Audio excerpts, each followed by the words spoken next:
Keresahan Kania Cita.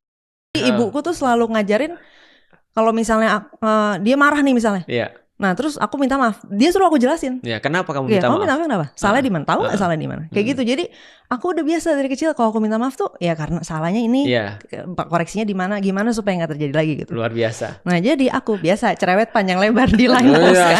Kamu minta maaf, kamu ngapain minta maaf? Iya. Terus bilang, karena gue pengen aja. Di line post cerewet panjang lebar soal ini gitu. Nah terus banyak banget yang jawabnya kayak yang penting kan niatnya gitu. Orang kan minta maaf tuh niatnya baik gitu. Niatnya tuh niat mulia kayak gitu.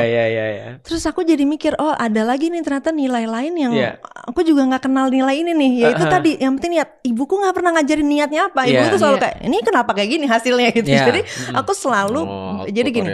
Kenapa Kania yang kemudian menemukan bahwa maksudnya kalau aku menemukan scientific thinking nih useful banget gitu ya, berguna nih untuk kehidupan gitu, karena aku terbiasa membaca konsekuensi gitu. Jadi nggak bisa niat doang nih maunya A nyampe ke A nggak gitu, bertanya udah biasa mempertanyakan itu gitu. Kalau kita mau ke A harus ngapain gitu. Misalnya kalau kita mau air jadi membeku gitu kan, masukin freezer apa direbus di panci kan masukin freezer gitu. Jadi kebiasa membaca kalau kita maunya ke sini, niatnya ke sini, apa yang harus dilakuin nih.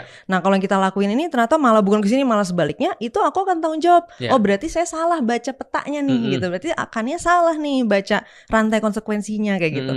Nah sedangkan kalau orang udah kebiasa cuma berhenti di niatnya apa, maksudnya ya saya niatnya mulia loh, tapi kan dilihat dong realitasnya hasilnya mulia nggak gitu kan, konsekuensinya kan harusnya kan kita lihat dong ya kan dari niat baik ini loh bener nggak nih hasilnya niat baik gitu kan. Kayak misalnya kita jadi kadang-kadang tuh kita jadi punya penekanan yang terlalu ekstrim di niat, nah sedangkan kita lupa di konsekuensi, dan akhirnya menurutku kita juga kadang-kadang ngelihat sumber masalah jadi nggak tepat nih gitu, karena kita mikirnya sumber masalahnya niat gitu. Kadang-kadang kita mikirnya oh ini orang gara-gara jahat nih gitu. Kita bahas juga di buku ini gitu. Kadang-kadang tuh enggak, sebenarnya banyak banget dampak buruk dan kerugian itu bukan datang dari orang mau jahat gitu.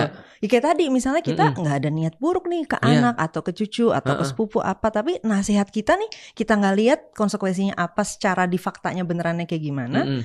Ternyata faktanya itu sebenarnya buruk gitu. Nah tapi dampak buruk itu nggak ke-track lagi kan.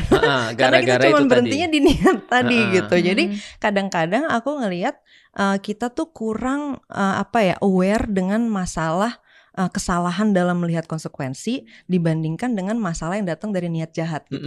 Jadi kadang-kadang kita ngelihatnya tuh cuman ketika niatnya jahat. Jadi misalnya orang mau merampok, kita tahu itu masalah nih karena orang itu mau merampok, tapi kita nggak ngitung kerugian-kerugian lain yang terjadi gara-gara orang sebenarnya niatnya nggak gitu, tapi terjadinya gitu. Karena inkompetensi sama kebodohan. Inkompetensi.